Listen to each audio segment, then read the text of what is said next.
During Nigeria's 2015 presidential election campaign, the then candidate of the All Progressives Congress (APC), the current ruling political party, preached a message of change. It was a message also pledged by what was then a new party, and it resonated with most Nigerians. Muhammadu Buhari pledged to tackle insecurity, improve the economy, and fight corruption. 3 years on, has Muhammadu Buhari delivered change as promised? Until the end of December last year, if you ask anybody what are the achievements of President Buhari, the first thing that they will mention is the issue of security. Everybody acknowledged the fact that he has succeeded in the area of security. On the ground, 2015, out of 27 local governments in Borno State, 13 were controlled by Boko Haram. There was no Nigerian government in that place. The local government chairman all ran away. There was nobody there. But today, there is no single local government under the control of Boko Haram. I think as far as the economy is concerned, change is definitely here. And why do I say so? If you look at the direction this economy, indeed this nation, had been travelling in previously, really very much dependent upon oil. So when oil price was high, Nigerians felt fantastic. Oil price collapses, Nigerians are miserable, and we found ourselves in recession. And we came into office at a really tough time. We'd had oil prices as high as 140. You would expect that in that period when things were good, you'd see improvement in roads, you'd see improvement in power, you'd see improvement in rail. But what actually happened was a lot of money got stolen, a lot of money got wasted, and there really wasn't much to show for the boom period. We came in and the oil price went down to 28, and we found things very difficult. But we're very focused around what changes needed to be made in the economy. One was that we needed to invest in our infrastructure. No country had grown doing what we were doing. So by the time we came in, only 10% of our spending was on infrastructure. We immediately increased it to 30. When we came in 2015, for the whole year, for the whole country, we spent 19 billion on roads, which is nothing when you consider our road network. In 1 year, we'd increased that to over 284 billion. So that's a sort of step change that you've seen in the way we have focused the economy. And why have we focused on infrastructure? Because really those are the things that will drive growth. It is power, it is rail, it is roads, it is water, it is housing. These are the things that make the economy conducive for investment. Those investments create jobs.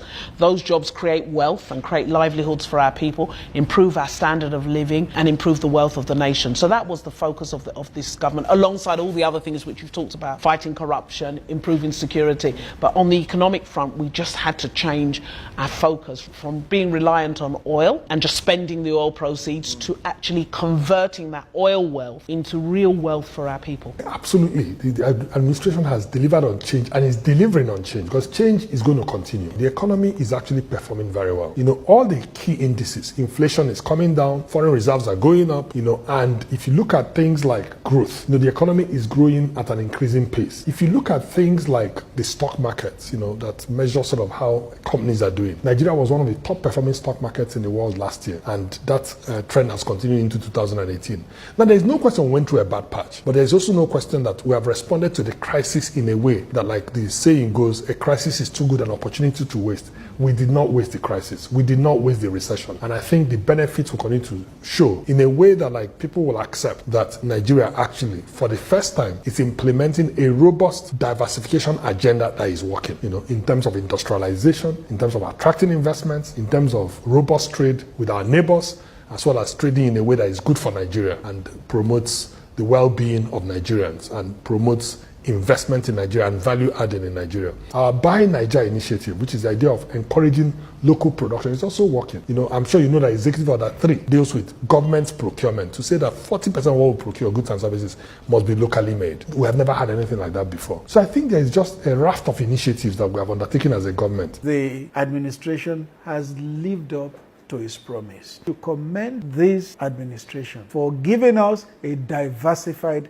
economy. Oh, definitely. So much has changed in the country. If it is the economy, we have done far more than our opponents are willing to concede to us. This country has recorded significant growth in terms of solid minerals, development, agriculture has grown. Look at what we have done with the ease of doing business and the ranking that this country has grown. We are in the top 10 reforming economies of the world as recorded by the World Bank. As it is now, a serious investor can fly into the country with a briefcase with no prior acquisition of visas, would get visas on arrival as they land at our own airports. And all of these things are manifesting in the huge volumes of investment that are doing into the country. Of course, we have noticed massive changes. There's a huge movement from the tendency of the past to the tendencies that this government have tried to instill in all of us. People are no longer expecting that there should be free money flowing from government that they've not worked for. We want to instill a culture of discipline, a culture of hard work, a culture of earning especially what you work for. That is the kind of culture that this government is trying to instill. He tried to pick the most competent people he thought, whether they were from the opposition, whether they were not party members, and it angered a lot of party members. You heard a lot of party members shouting and screaming, the man has abandoned us. How can you go and pick people from PDP? How can you go and pick people from opposition to be ministers, to be this? But hey, that is the kind of president we wanted, and we got it. A man who can have a bird's eye view of everything and say, look, I will run a lean, efficient government. I don't want to share government process as if we've just won some kind of war, and then we have to share the spoils of war. So that kind of mentality has changed. Like the vice president said, this kind of humongous corruption, where you just dip hand in the treasury, you bring out 3 billion. You dip hand in the treasury, bring out 100 billion. Indiscriminate grand corruption is over. That is the first change we are seeing.